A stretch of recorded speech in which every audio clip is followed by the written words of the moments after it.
Well, for my inaugural weekly predictions for the 2013 NFL season, I went 10 and 5. You know what?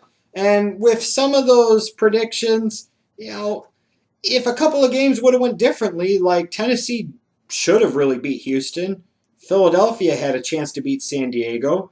I mean, if stuff like that goes the other way, if Carolina beats Buffalo like they should have, well, I might have been like 13 and 2 and then I look like a genius. Instead 10 and 5, I'll take it. It's okay. It's better than, picking more wrong than right. But I try to strive for perfection and in the process reach excellence, if you know what I mean. So let's see if I can get a little closer to perfection with my week 3 predictions. Keep in mind that all my predictions for week number 3 are in the description box down below. And feel free to give me your picks, and you can go against the Schleg Daddy and see how you do. Hope you lose, a-holes. Anyways, let's start off with the Thursday night game. I said some weeks I wouldn't talk about the Thursday night games and some weeks I would. Well, this week I'm recording it early enough where I can because I think the Thursday night game has enough intrigue. The Andy Reid Bowl. Andy Reid is bringing his team now, the Kansas City Chiefs, back to the place that he coached for 14 years in Philadelphia to take on his old team, the Eagles. It's just rife with all types of drama and all types of exciting possibilities and a good head coaching matchup, Andy Reid versus Chip Kelly. A lot of these Thursday night matchups tend to be kind of boo-boo, and I tend not to care a whole hell of a lot about them. But this one I really do. This one I really, really do. There's a lot of intrigue here, a lot of subplots. You've got the Kansas City Chiefs, who, frankly, are a much improved football team, and I do think will be a wild card representative out of the AFC. I really do. They've got a nice ball control offense, not explosive, but a nice ball control offense, a solid defense. They've got some talented players and a much better direction under new head coach Andy Reid. They're a little bit of a force in the AFC. They're not a Super Bowl contender, but a wild card contender and a team you have to take seriously when you see them on the schedule this year. Absolutely. You look at the Philadelphia Eagles. They got bit in the ass a little bit last week by their head coach, not slowing it down late in the game. You have to understand your situations. And you also have to understand that part of the problem of running that high-tempo offense, while it does create mismatches and problems for opposing defenses and can allow you to score very quickly, on the flip side of that, when your defense is boo-boo, like the Philadelphia Eagles' defense is boo-boo, that means they're going to be on the field a lot. And they're also going to get shredded by opposing offenses. So you're creating mismatch problems for your own defense on the opposite side because they're getting shredded by other teams' offenses. When I look at this matchup, I'm going to take the Kansas City Chiefs to win. I think they're going to want to win for Andy Reid. They've got a chance to start off the season 3-0. I think the Eagles, still will be sniffing around the division in the NFC East all year. But I just like the Chiefs a little bit better here because I feel they're a more balanced, more complete football team at this point. And frankly, they have a little bit more to play for with their head coach, Andy Reid.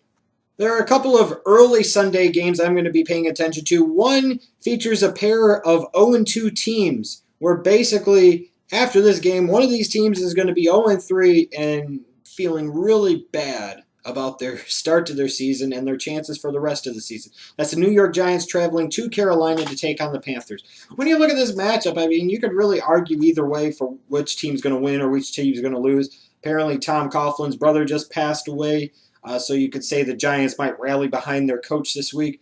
But these Giants, they're like so many Tom Coughlin coach teams, frankly, is that they seem very scatterbrained at times. They seem very mistake-prone, and a lot of times, frankly, are their own worst enemy. And they've started out that way in 2013 as well.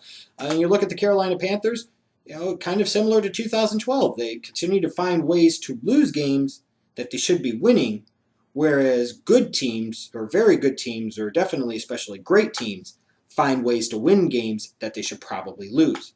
When I look at this, the Giants really don't have much of a running game. Their defense has been very sporadic. Carolina Panthers have a little bit better of a running game, and their defense is playing a little bit better. They're at home. You go either way, but I'm going to take the Panthers this week. Yeah, I'll take Cam over Eli this time.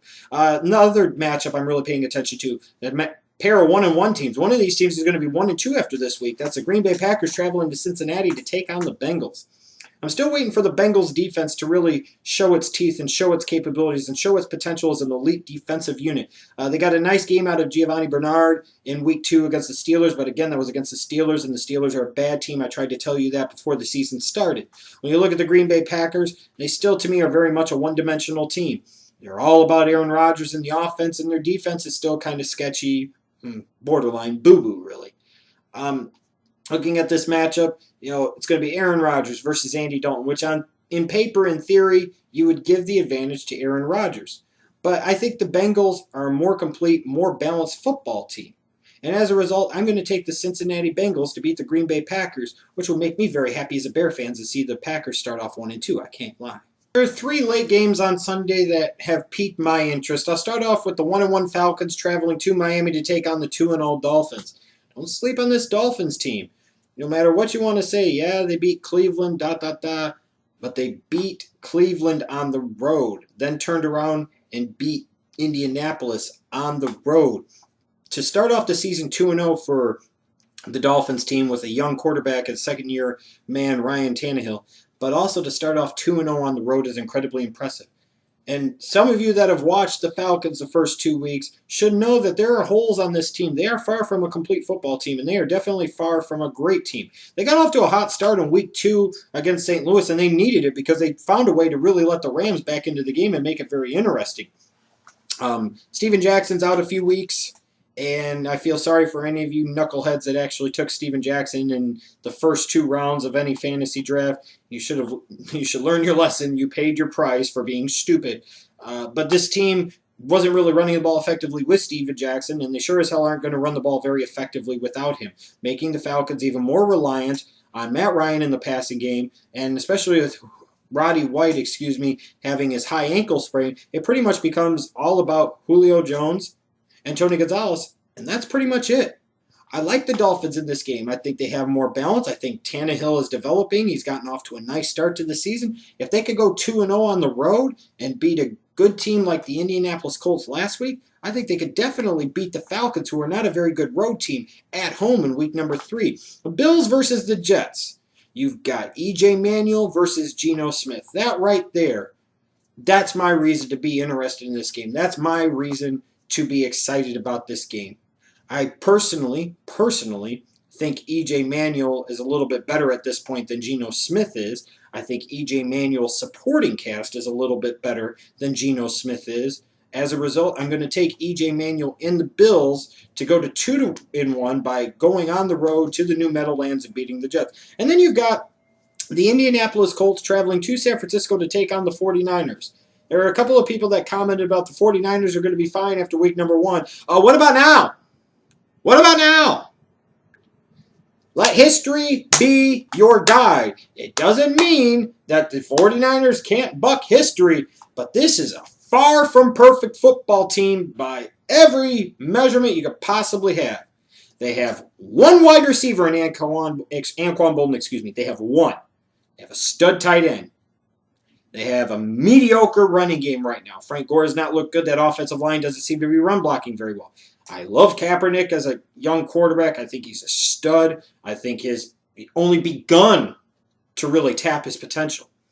But it's far from an explosive, multifaceted offense. And then their defense is okay, but it's definitely not great. That secondary is still very weak. Eric Reed looks very promising. I'll grant you that. But your corners still aren't that good. And your secondary as a whole still isn't very good. And your team still struggles to generate a pass rush outside of Aldon Smith. It really does.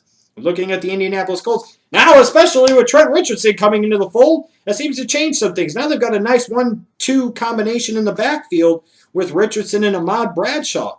They still can't block particularly well for Andrew Luck, but this does help. Gives them another weapon to support him on offense.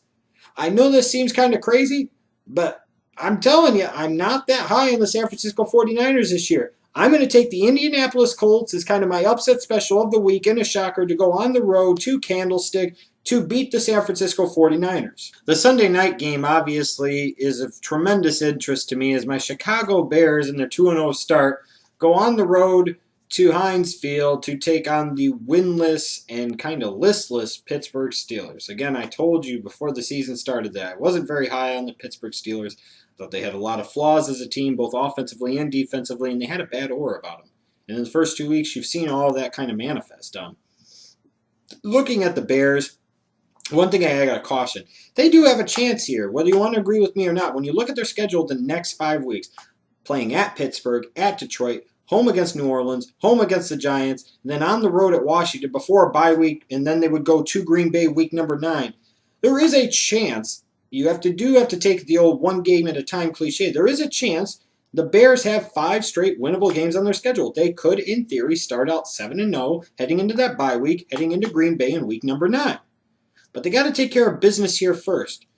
I'm not going to spend a lot of time analyzing this because I think if you're going to really analyze it and look at these two teams and tell me that the Pittsburgh Steelers have a legitimate shot of beating the Chicago Bears based off of some type of statistical analysis and anything other than just trying to guess lucky or going off of a funny feeling or a hunch or being a diehard Steeler fan, then you're just kidding yourself and you're kidding nobody else because the Bears are the superior team offensively. Right now, they are the superior team easily defensively right now. I think the Steelers on offense are terrible. They can't run the ball. They really don't have much outside in the passing game. It's going to be a long year for that Steelers offense, and that Steeler defense has gotten old in some of the wrong places. And they're going to have all types of fits matching up with Martellus Bennett. They're going to have problems matching up with Brandon Marshall. They're going to have trouble stopping Matt Forte. I think the Bears better win this game by 2 touchdowns. If the Bears find a way to only win this game late or having to come from behind, then that to me is an indicator that there are future problems ahead for the Bears in 2013. But do I think the Steelers have any real chance at this point of winning this game? Hell no. Wayne Milch and the rest of Raider Nation, I have to let you know, Howie Long's not coming through that door. Jack Tatum's not coming through that door. Willie Brown isn't coming through that door. Michael Haynes isn't coming through that door. Ben Davidson isn't coming through that door. Ted Hendricks isn't coming through that door. Rod Martin isn't coming through that door. George Atkinson's not coming through that door. The point I'm getting at here is pray. Pray that Peyton Manning has a bad game. Pray that the Denver Broncos jump out to a big lead early and then coast and take it easy on you. Pray that it gets over with very quickly. You know, all kidding aside, I'm picking the Broncos to win here and to win comfortably. I am curious to see how Terrell Pryor performs on the big stage of Monday night. You know, the Raiders, at least I'll give them credit for this. They made the right decision. Matt Flynn is a nothing. And he had no business being their starting quarterback, especially when Terrell Pryor showed that he might have some dual threat capability for them this year. He was the right guy to go with. He's been the right guy for them the first 2 weeks. They're 1-1. Sure, they beat the Jaguars, but it's a win, it's a win, it's a win. That's the bottom line. If the Raiders somehow, in a divisional matchup where they're very geeked up, they're excited to be on Monday Night Football, can find a way to stay close to the Denver Broncos early on, the Broncos' defense is still not the greatest. They've given up a bunch of points in both to the Ravens and the Giants.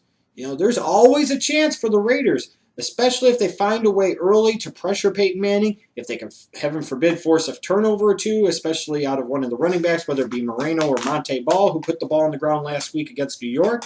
There's always a chance. I'm not going to totally poon the Raiders here. You know, I like the fact that they gave Terrell Pryor the shot. He was the right man for the job. Run DMC, Darren McFadden, is healthy right now. He's in a contract year. You never know. He's the type of guy that is talented enough on a given week to put a team on his back and, you know, make things really, really interesting. But the Denver Broncos offensively right now are just so superior. They are a real legitimate threat to break the single season record for most points scored. And they might blow it out of the water at this point. You know how Peyton Manning is in the regular season. Postseason is an entirely different matter. Don't get too hyped up, Bronco fans. Remember, he's still Peyton Manning. He'll find a way most years to in the playoffs. And beating Rex Grossman in the Super Bowl does not really count. When he played Drew Brees, he got outplayed and got a shit. But the bottom line is I think the Broncos are going to win by 14, maybe 17 points, if not more, on the Monday night game. Oof. So, let me know what you think of my picks. You think you're better than me? Prove it. Put your picks down in the comments section below.